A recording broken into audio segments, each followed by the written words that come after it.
Ketika Anda bekerja dengan data, maka suatu saat Anda butuh untuk menyimpan data tersebut. Nah, Java menyediakan fasilitas untuk menyimpan objek data Anda dengan cara yang sederhana, yaitu serialization. Serialization dapat digunakan untuk menyimpan sebuah objek secara utuh. Berikutnya, kita akan membahas tentang data-data seperti apa saja yang dapat disimpan di dalam atau menggunakan serialization. Jadi, serialization selain mampu menyimpan data berbentuk objek, dia juga mampu menyimpan data berbentuk primitif seperti int, float, boolean, char, dan lain sebagainya. Lalu bagaimana dengan array? Array itu bisa dianggap sebagai objek. Maka array dalam Java itu dapat diserialkan. Lalu array list dan string sama, dia juga bahkan merupakan sebuah kelas. Nah, kelas ini artinya array list dan string bisa menghasilkan objek. Nah, objek tadi dapat diserialkan. Jadi dapat disimpan menggunakan serialization. Bagaimana kalau kita ingin membuat kelas sendiri? Jadi misalnya data yang akan kita simpan itu data kompleks, sehingga kita membuat kelas tersendiri, kelas khusus untuk menyimpan data tersebut. Bagaimana? Nah, bisa juga kelas yang kita buat sendiri tersebut bisa diserialkan juga, akan tetapi syarat yang harus dipenuhi adalah kelas kita tersebut harus mengimplementasikan interface serializable.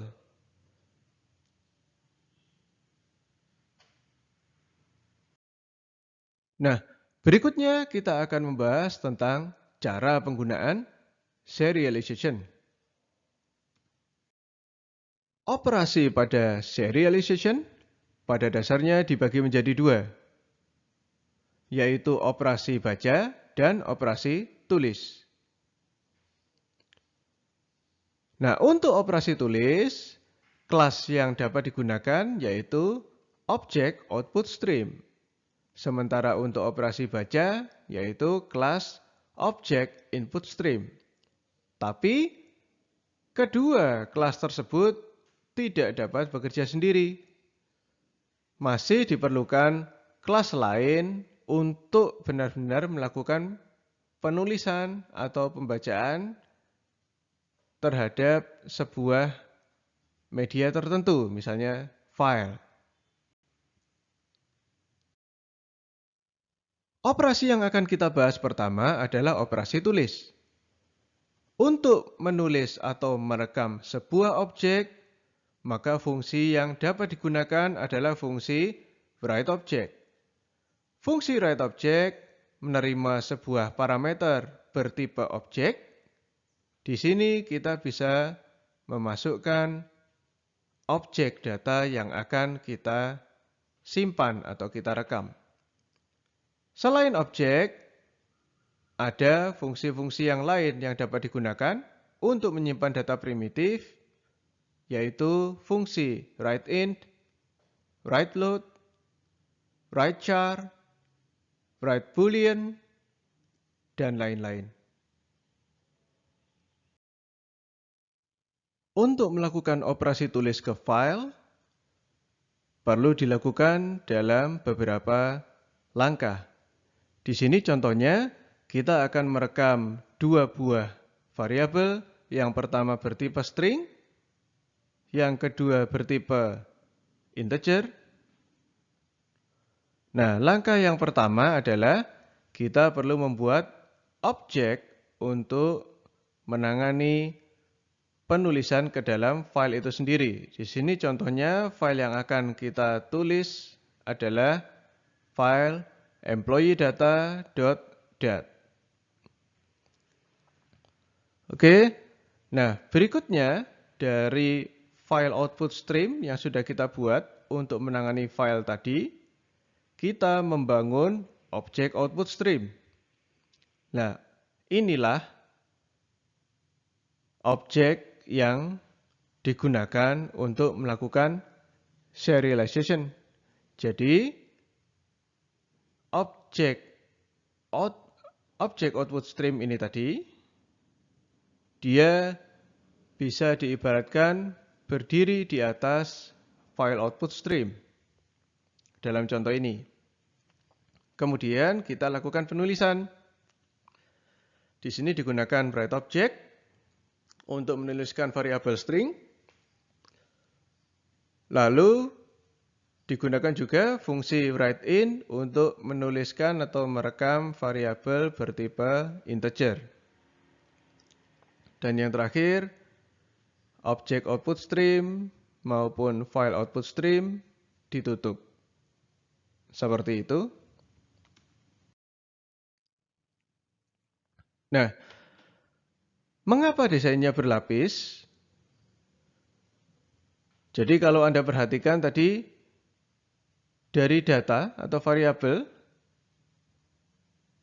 masuk melewati objek output stream. Jadi yang kita jalankan fungsi di objek output stream untuk menuliskan. Tapi objek output stream tadi seakan-akan dia berdiri di atas file output stream. Objek output stream dibangun berdasarkan keberadaan dari file output stream. Nah, file output stream ini yang akan menangani filenya. Jadi sebenarnya yang menuliskan ke filenya itu adalah file output stream. Nah, pertanyaannya, mengapa desainnya dibuat berlapis seperti ini? Oke, jadi sebenarnya manfaat dari desain berlapis seperti ini adalah agar objek output stream dapat digunakan untuk menulis atau merekam ke dalam media lain. Jadi bukan hanya file. Misalnya, contohnya jaringan. Operasi tulis ke jaringan kira-kira langkahnya sebagai berikut. Nah, jadi mirip seperti yang tadi, tapi kalau yang tadi, langkah pertama adalah pembuatan file output stream. Kalau di sini, langkah pertama adalah kita membuat soket. Soket ini artinya kita membangun hubungan ke sebuah komputer, gitu ya. Di sini proses ini, baris ini, artinya itu. Kita membangun koneksi ke sebuah komputer. Nah, kemudian objek output stream-nya dibangun berdasarkan output stream yang dimiliki oleh soket tadi. Jadi dipanggil variabel soketnya yaitu client socket.getOutputStream. Nah, itu output stream yang didapat dari fungsi getOutputStream ini, itulah yang digunakan untuk membangun objek output stream. Nah, setelah itu kita bisa mulai menuliskan data. Seperti itu. Lalu untuk operasi baca. Operasi baca untuk pembacaan sebuah objek kita menggunakan fungsi readObject.